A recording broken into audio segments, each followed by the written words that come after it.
நல்லா இருக்கீங்களா? இப்போ வந்து எங்கள் அம்மா வீட்டு காலைல வந்தேன், இன்னும் வீட்டுக்கு போகல. பாருங்க, அம்மாவுக்கு முடிவு குழம்பு சொன்னாங்க. காய் வெங்காயம் நறுக்கி வச்சுக்க பாருங்க. காய் குழம்பு கத்திரிக்காய் பாருங்களா, அந்த ஒரு காய் குழம்பு புளி போயிட்டு. இது வந்து நம்ம வீட்டில் செய்ய மாட்டீங்களா? இந்த மாதிரி நான் செய்யலையா? அம்மா வீட்டுக்கு வந்தால் மட்டும்னா தான் காய்கறி எந்த குழம்பு வைக்க போகிறேன், தக்காளி குழம்பு வைக்க போகிறேன். இப்போ இதுனா குழம்பு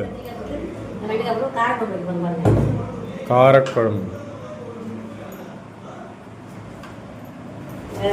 கட் பண்ணிட்டேன். கத்திரிக்காய்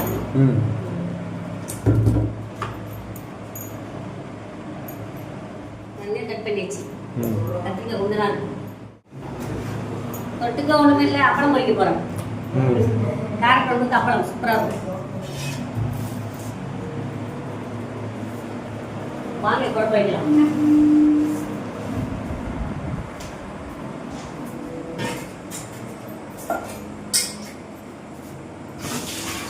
எங்கள் அம்மா வீட்டு கிச்சன் சூப்பராக இருக்கா? பாருங்களேன், சூப்பராக இருக்கும்.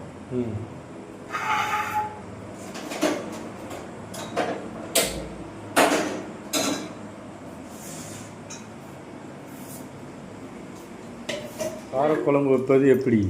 காரக்குழம்பு வைக்கும் மக்களே எங்களுக்கு தெரியும். இருந்தாலும் நான் வித்தியாசமாக செய்வீங்களோ பார்ப்போம். பாருங்க,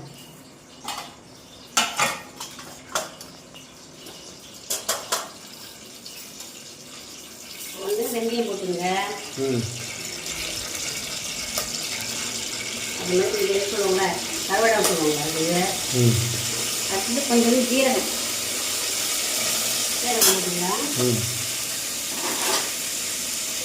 நல்லா பொரிச்சு வந்தது ஒரு நிமிஷம்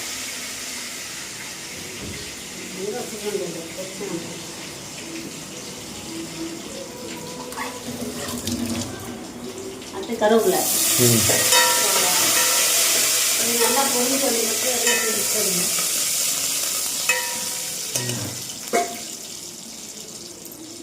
வந்து வெங்காயம் மட்டும் நல்லா வதக்கிங்க.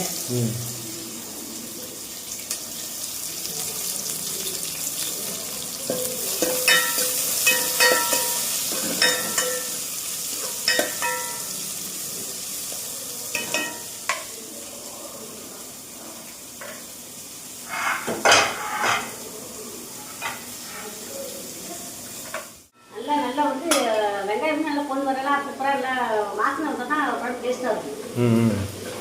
நல்லா வதக்கிக்கணும். காரக்குழம்பு எப்படி பார்த்துருவோம் நீங்கள்?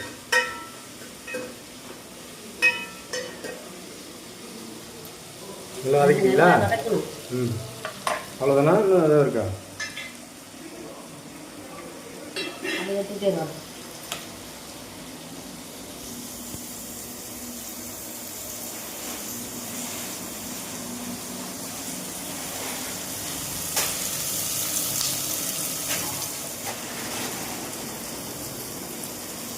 உப்பு போட்டு வதக்கிக்கலாம். உப்பா சொல்லுங்க, நீங்கள் சொன்னால் தான் தெரியும். உப்பு போட்டு நல்லா வதக்கிக்கலாம். அப்புறம் டேஸ்ட் கொடுக்கும். உப்பு வந்து நீங்கள் வந்து வெங்காயத்தில் போட்டு வதக்கிக்கலாம். அடுத்து தக்காளி தக்காளி எடுத்து வதக்கிடுங்க. மேலே கூட கொஞ்சம் லைட்டாக எண்ணெய் போட்டுக்கலாம். நல்லாயிருக்கும்.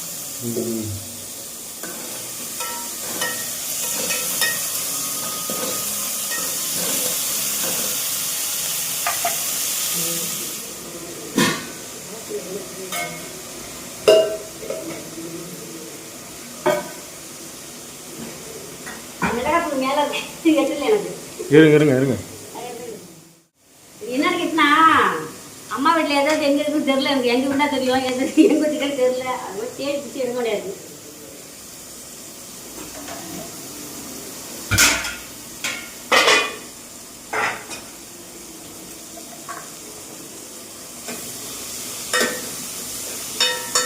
நல்லா வதங்கிடுச்சா? நல்லா பண்ணா அப்புறம் அந்த களி நல்லா வதங்கிடுச்சு.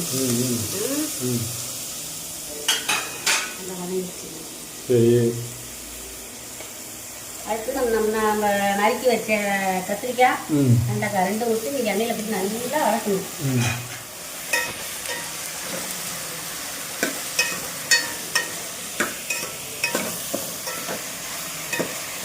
புரியுதா? நல்லா வதங்கணும் போல.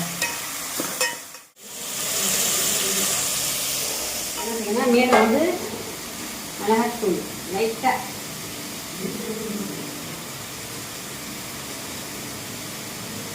மிளகாத்தூளுக்கு நல்லா வதக்குது.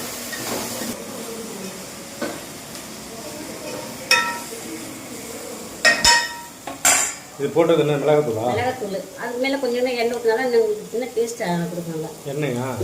எண்ணெய் என்ன அது? மேலே நல்லா எண்ணெய் கொஞ்சம் கொஞ்சமாக மட்டும் அதுதான் சூப்பர் டேஸ்ட்டாக இருக்கும். எண்ணெய் எவ்வளோ கலக்கிறோமோ அந்த அளவுக்கு டேஸ்ட். டேஸ்ட் இருக்கும். ரொம்ப அதிகமாக இல்லை, லைட்டாக கலக்கிட்டு அடுத்தது நீங்கள் வந்து லைட்டாக கொஞ்சம் புளி கரைச்சி ஊற்றிக்கலாம். புளி வந்து நிறையா போடாதீங்க. காட்டுங்க கெடுத்து எவ்வளோ புளி போடணும் காமிச்சா தானே தெரியும். சும்மா ஒரு எலுமிச்சை மழை உள்ள சைஸ் ஃபுல்லாக போடும், கொஞ்சமாக. என்ன செய்யணும்? இது வந்துச்சு நினைக்கிறேன். பாருங்க இந்த வரைக்குச்சா அவ்வளோதான். இந்த புளி கரைச்சி மேலே ஊற்றினா நல்லா இருக்கும்.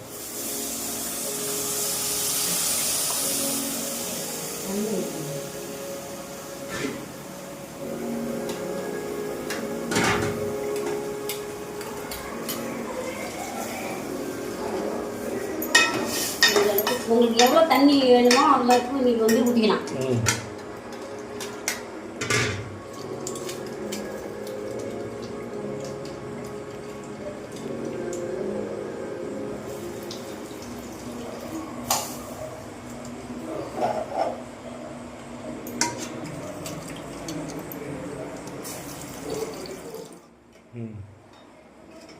நல்லா கொதிச்ச பிறகு இந்த அளவுக்கு தண்ணி போதுமா?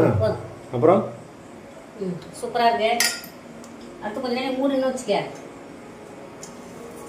கொஞ்சம் மூணு பிறகு பாருங்க குழம்பு நான் ஓப்பன் பண்ண பாருங்க. ஓப்பன் பண்ணியாச்சு. காரக்குழம்பு ரெடி ஆயிடுச்சு பாருங்க. அது மேலே நீங்கள் வந்து இந்த கொத்தமல்லி தழை இருக்குல்ல, இந்த பாருங்க கொத்தமல்லி தழை இந்த மேலே தூள் விட்டு நீங்கள் சூப்பராக இருக்கலாம். காரக்குழம்பு சூப்பராக ரெடி ஆயிடுச்சு. இந்த வீடியோ பிடிச்சிருந்தா கமெண்ட் சொல்லுங்க. பாய்.